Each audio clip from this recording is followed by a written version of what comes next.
Hello guys, you are welcome study with Dhanesh Kumar. आज हम covalent bond के बारे में डिस्कस करेंगे। इस वीडियो में हम सीखेंगे कोवेलेंट बॉन्ड क्या होती है, कोवेलेंट बॉन्ड कैसे बनती है, कोवेलेंट बॉन्ड के कितने टाइप हैं, कोवेलेंट बॉन्ड को किस सिंबल से जाहिर किया जाता है। आज हम ये सारी चीज़ें इस वीडियो में बिल्कुल आसान तरीके से सीखेंगे। सबसे पहले हम आते हैं कोवेलेंट बॉन्ड होती क्या है। जब दो एटम के बीच में इलेक्ट्रॉन शेयरिंग के दौरान जब कोई बॉन्ड बने तो उसी बॉन्ड को कोवेलेंट बॉन्ड कहा जाता है। एक ऐसी वाहिद बॉन्ड है जिस बॉन्ड में जो एटम होते हैं वो इलेक्ट्रॉन को शेयर करते हैं, ना ही वो कभी इलेक्ट्रॉन को गेन करते हैं ना ही वो लॉस करते हैं। ये एक ऐसी बॉन्ड है। जैसे बॉन्डे और भी हैं, हाइड्रोजन बॉन्ड है, आयोनिक बॉन्ड है, मेटालिक बॉन्ड है, कार्डिनेट बॉन्ड है, पर बट वो जो बॉन्डे होती हैं वो इलेक्ट्रॉन लॉस भी करती हैं, गेन भी करती हैं। बट ये कभी भी इलेक्ट्रॉन लॉस और गेन नहीं करती। ये हमेशा एटम्स जो इसके होते हैं कोवेलेंट बॉन्ड के, वो हमेशा इलेक्ट्रॉन शेयर करते हैं। अब हम इसकी डेफिनेशन पे आएंगे। इसकी डेफिनेशन है covalent bond is formed y equal sharing of electron between two atom. दो एटम के बीच में इलेक्ट्रॉन शेयरिंग के दौरान जब कोई बॉन्ड बने तो उसी बॉन्ड को कोवेलेंट बॉन्ड कहा जाता है। और ये जो कोवेलेंट बॉन्ड होती है ये सेम एलिमेंट्स में बनती है। जैसे हम एक हाइड्रोजन उठा रहे हैं तो दूसरा अब हम हाइड्रोजन ही उठाएंगे। जैसे हम एक नाइट्रोजन उठा रहे हैं तो दूसरा अब हम नाइट्रोजन ही उठाएंगे। और ये ज़रूरी नहीं है कि आप सेम ही एलिमेंट उठाओ, आप डिफरेंट एलिमेंट उठा सकते हो। जैसे आप एक हाइड्रोजन उठा रहे हो तो आप दूसरा क्लोरीन भी उठा। कोवेलेंट बॉन्ड को छोटी सी लाइन से जाहिर किया जाता है जिसे हम शॉर्ट स्ट्रेट लाइन कहते हैं। उसके बाद हम आएंगे तो ये कोवेलेंट बॉन्ड बनती कैसे है। ये बनाना बिल्कुल आसान है। हम दो एलिमेंट उठाएंगे और सेम एलिमेंट उठाएंगे। जैसे हम दोनों हाइड्रोजन उठा रहे हैं, हमने दो एलिमेंट उठाए, ये हाइड्रोजन और ये भी हाइड्रोजन, ये दोनों हाइड्रोजन है। इसका एटॉमिक नंबर 1, इसका भी एटॉमिक नंबर 1। उसके बाद हमने इनके एटम बनाए, इस हाइड्रोजन का एटम, इस हाइड्रोजन का एटम।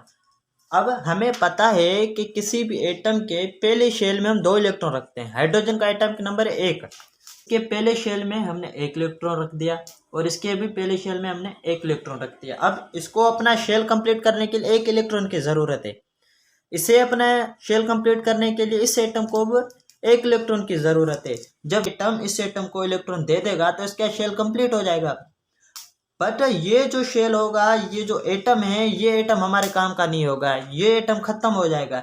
इसकी वजह से हम इन्हें शेयर कराएंगे, जो दोनों के इलेक्ट्रॉन से वो हम शेयर कराएंगे।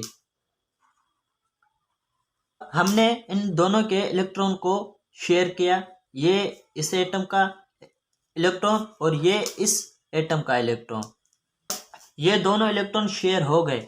अब ये दो इलेक्ट्रॉन इस हाइड्रोजन, इस एटम के भी, इसी एटम के भी। अब इस एटम का भी जो शेल है वो कंप्लीट हो गया, इस एटम का भी शेल कंप्लीट हो गया। इन दोनों एटम्स के बीच में जो बॉन्ड बनी है, इसी बॉन्ड को ही कोवेलेंट बॉन्ड कहा जाता है। अब हम कोवेलेंट बॉन्ड्स के टाइप्स पे आएंगे तो इसके टाइप्स कितने हैं। इसके 3 टाइप्स हैं। एक सिंगल कोवेलेंट बॉन्ड, दूसरा डबल कोवेलेंट बॉन्ड, तीसरा ट्रिपल कोवेलेंट बॉन्ड। इन तीनों बॉन्डों को बिल्कुल आसान तरीके से एक एक करके समझेंगे तो ये बॉन्डें क्या होती हैं, बॉन्ड क्या होती है और कैसे बनती है। अब है single covalent bond. Single covalent bond में क्या होता है, जो एटम्स होते हैं वो जो इलेक्ट्रॉन शेयर करते हैं वो वन बॉन्ड पेयर में शेयर करते हैं। जैसे ये क्लोरीन है, हमने अब 2 क्लोरीन उठाए, 2 क्लोरीन के एटम बनाएंगे। अब हमने ये 2 क्लोरीन के एटम बनाए। अब हम इनका पहला शेल और शेल नहीं बना रहे, क्यों कि जो हमारा सारा कॉन्सेप्ट है कोवेलेंट बॉन्ड का वो तीसरे शेल में हम समझ जाएंगे। जैसे इसके पहले शेल में 2 इलेक्ट्रॉन, दूसरे में होते हैं 8, तो 17 में से 8 हम 10 माइनस कर लेंगे तो बाकी बचेंगे 7। तो इनके लास्ट शेल में हम 7 इलेक्ट्रॉन रखेंगे। अब हमने इनके लास्ट शेल में इलेक्ट्रॉन रख दिए, इसके 7 इलेक्ट्रॉन, इसके 7 इलेक्ट्रॉन। दोनों एटमों को अपना शेल कंप्लीट करने के लिए एक एक इलेक्ट्रॉन की ज़रूरत है। तो ये एटम क्या करेंगे, अब शेयरिंग करेंगे। इन्होंने शेयरिंग की, इसके 6 इलेक्ट्रॉन, इसके 6 इलेक्ट्रॉन। अब जो ये एक एक इलेक्ट्रॉन बचाए ये शेयरिंग करेंगे, एक इधर एक इधर। अब इस एटम का भी शेल कंप्लीट हो गया, इस एटम का भी शेल कंप्लीट हो गया। इसके 8 हो गए। इस एटम के भी इलेक्ट्रॉन 8 हो गए। अब इनके बीच में जो बॉन्ड बनी तो इस बॉन्ड को सिंगल कोवेलेंट बॉन्ड कहा जाता है। उसके बाद हम डबल कोवेलेंट बॉन्ड पे आएंगे। Double covalent bond, double covalent bond में क्या होता है, इसमें जो एटम होते हैं वो atom bond pair electron share करते हैं। डबल कोवेलेंट बॉन्ड को डबल कोवेलेंट बॉन्ड क्यों कहा जाता है, इसकी वजह से क्योंकि इसमें जो एटम होते हैं वो 2 इलेक्ट्रॉन शेयर करते हैं, इसकी वजह से इसे डबल कोवेलेंट बॉन्ड कहा जाता है। जैसे कि हमने 2 ऑक्सीजन के एटम उठाए हैं। अब जो ऑक्सीजन के पहले शेल में होते हैं 2 इलेक्ट्रॉन, इसमें अब हम ऐसे ही करेंगे, इसका पहला शेल नहीं उठाएंगे, लास्ट शेल उठाएंगे। जो इसके लास्ट शेल में हम इलेक्ट्रॉन रखेंगे, इनके ऑक्सीजन के एटम में जो लास्ट शेल में इलेक्ट्रॉन रखे, इसके भी 6 इलेक्ट्रॉन, इसके भी लास्ट शेल में 6 इलेक्ट्रॉन। अब इसे अपना शेल कंप्लीट करने के लिए 2 इलेक्ट्रॉन की ज़रूरत है, इसे 2 इलेक्ट्रॉन की ज़रूरत है। तो ये क्या करेंगे, अब शेयरिंग करेंगे। इसने ये 2 इलेक्ट्रॉन है अपने इधर शेयर कर दिए और ये 2 इलेक्ट्रॉन इसने इधर शेयर कर दिए।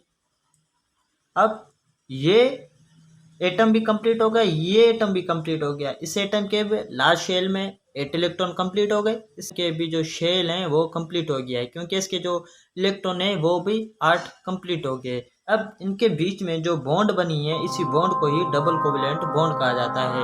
अब हम ट्रिपल कोवेलेंट बॉन्ड पे आएंगे। तो ये ट्रिपल कोवेलेंट बॉन्ड कैसे बनती है। ट्रिपल कोवेलेंट बॉन्ड, इस बॉन्ड में क्या होता है, जो एटम होते हैं वो तीन इलेक्ट्रॉन शेयर करते हैं, इसकी वजह से ट्रिपल कोवेलेंट बॉन्ड कहा जाता है। अब ट्रिपल कोवेलेंट बॉन्ड बनती कैसे है, ये बनाना बिल्कुल आसान है। जैसे हमने नाइट्रोजन उठाया, दूसरा अब हमने नाइट्रोजन, इसका अब एटॉमिक नंबर 7, इसका अब 7। अब पहले शेल हमने लास्ट से उठाएंगे, लास्ट शेल में 5 इलेक्ट्रॉन, इसके अब 5। अब इन दोनों एटमों को अपना शेल कंप्लीट करने के लिए 3 इलेक्ट्रॉन की ज़रूरत है। तो फिर ये क्या करेंगे, शेयरिंग करेंगे।